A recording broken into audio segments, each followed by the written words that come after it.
बानसूर के बिलाली गांव में आज बाबा भीमराव अंबेडकर की मूर्ति का अनावरण भीम आर्मी के राष्ट्रीय अध्यक्ष चंद्रशेखर आजाद ने फीता काट कर किया।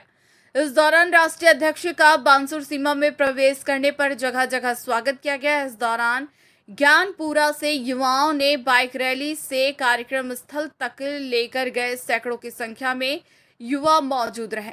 राष्ट्रीय अध्यक्ष ने बाबा अंबेडकर की मूर्ति का अनावरण किया और विशाल जनसभा को संबोधित किया।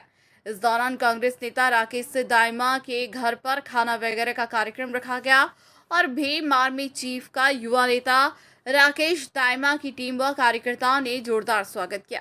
इस दौरान राष्ट्रीय अध्यक्ष चंद्रशेखर ने संबोधित करते हुए कहा कि बाबा अंबेडकर किताबों में बसते थे। उन्होंने कहा था कि मुझे पूजने की नहीं पढ़ने की जरूरत है। उन्होंने कहा कि बाबा साहेब ने कहा था रोज सुबह 2 घंटी बजेगी, एक मंदिर की और दूसरे स्कूल की। आपको तय करना है कि आपका और आपके बच्चों का भविष्य कहां से सुधरेगा। बाबा साहब की मूर्ति सबके घरों और दिलों में मौजूद है। बाबा साहब ने अपने बच्चों की कुर्बानी देकर हमें संविधान दिलाया, वोट का अधिकार दिलाया और समानता का अधिकार दिलाया। अगर आप वोट अपनों को दे देते तो अधिकार भी सुरक्षित रहेंगे और किसी की हिम्मत नहीं होगी जो कि इसके ऊपर अत्याचार कर सके। इस दौरान आयोजकों ने राष्ट्रीय अध्यक्ष का 41 मीटर का साफा और 51 किलो की माला से स्वागत किया। इस दौरान सुरक्षा व्यवस्था को लेकर करीब 6 थानों का पुलिस जाब्ता तैनात रहा। इस मौके पर श्रीमान प्रभुदयाल सिरोहीवाल, मनोज जूली, डॉक्टर रत्नलाल, हेमंत मेहरा, शेर सिंह मेघवाल, दुलीचंद सोलंकी, मनोज धर्मपाल, शेर सिंह घिटोलिया उपस्थित रहे।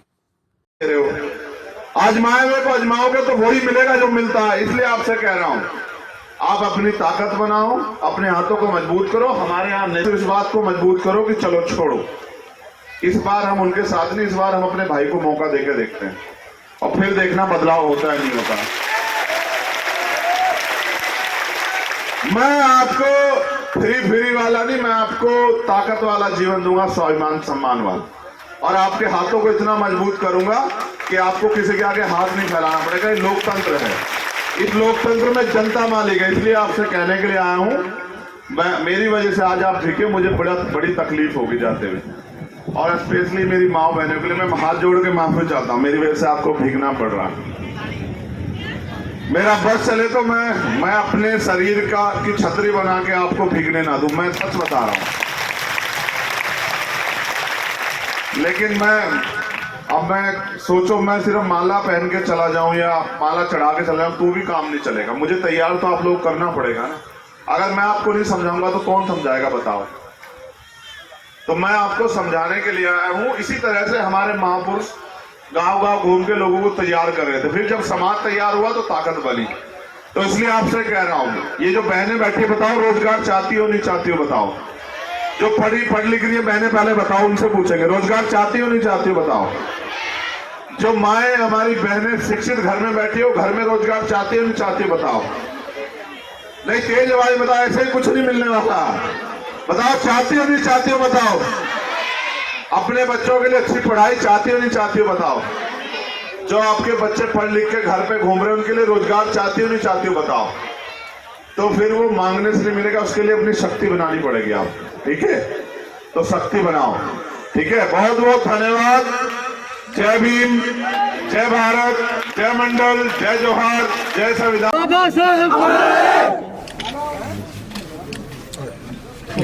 परिवार के लोगों का तो उसमें भी शामिल होना है। मैं आप सबका इस सम्मान के लिए धन्यवाद करता हूं।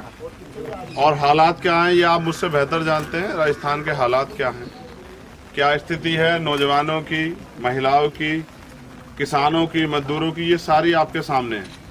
और लंबे समय से हम लोग यहाँ प्रयास कर रहे हैं कि हम यहाँ अपने पैरों पे खड़े हों, क्योंकि जब तक ये किसान का मेरा और ये जो वंचित वर्ग के लोग इकट्ठा नहीं होंगे तब तक इनके ना तो अधिकार सुरक्षित रहेंगे, ना ही इनके आने वाली नस्लों के लिए कुछ अवसर बचेंगे देश में। आज जो कुछ भी मिला है वो संविधान की देन है, उस संविधान की रक्षा करना और उसको लागू कराना हमारी जिम्मेदारी। मगर मैं देख रहा हूँ कि जब जब नौजवान नेता मेहनत करके आगे बढ़ रहे हैं तब तब परिवर्तन हो रहा है। मुझे राकेश में भी कल का भविष्य नजर आता है। मैं आपसे अपील करूंगा कि भाई राकेश जी के हाथों को मजबूत करें और और उनको इस लड़ाई को मजबूत करने का मौका दें, आपकी सेवा करने का, आपके साथ खड़े होकर इस लड़ाई को आगे बढ़ाने का। और आप हालात से ये भी वो रखिए, जो आज की सरकार है या इनसे पहले जो सरकार है वो हमेशा से बांट के राज कर रही है। आप बेहतर जानते हैं, ये समाज है, जब तक ये बटा रहेगा तब तक ये अपने अधिकारों को प्राप्त नहीं कर पाएगा। अगर आपको अपना राज स्थापित करना है, अपने लिए अवसर चाहिए, अपने लिए कानून बनवाने हैं, अपनी समस्याओं का हल निकालना है, तो आपको इकट्ठा होना पड़ेगा। और मैं कल का दिन भी याद करता हूँ, मैं इसको नहीं भूल सकता हूँ। कल और मैं भाटी जी, कल के दिन को हम हमेशा स्मरण रखते हैं। एक बार आपने अपने संघर्ष की लड़ाई यहाँ लड़ी, MBC का कोटा आया, और आप इस बात को जानते हैं कि 73 से ज़्यादा भाइयों ने शहादत दी। मैं आज अपने कुछ साथियों पे नाराज भी हो रहा था कि उन्होंने उनकी शहादतों को लगभग भुला दिया है।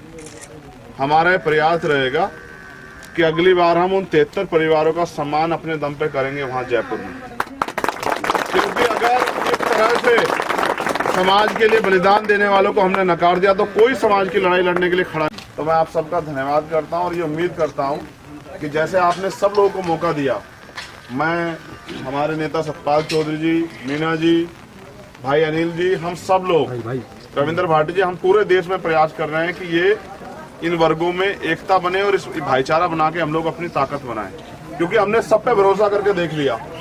सब लोग भीम आर्मी की सरकार और देश में दलितों की, नौजवानों की, निर्धन लोगों की आवाज़ बड़े भाई आदरणीय चंद्रशेखर आज़ाद जी मेरे निवास से पधारे, और तमाम उनके साथी, प्रदेश अध्यक्ष जी, प्रभारी जी और बांसुर विधानसभा के तमाम नौजवान साथी जो उनको आइडियोलॉजी फॉलो करते हैं, वो सब मेरे घर पे पधारे। उनका मैंने स्वागत किया मेरे परिवार की तरफ से, और सब लोगों को खाने पीने का प्रोग्राम रखा।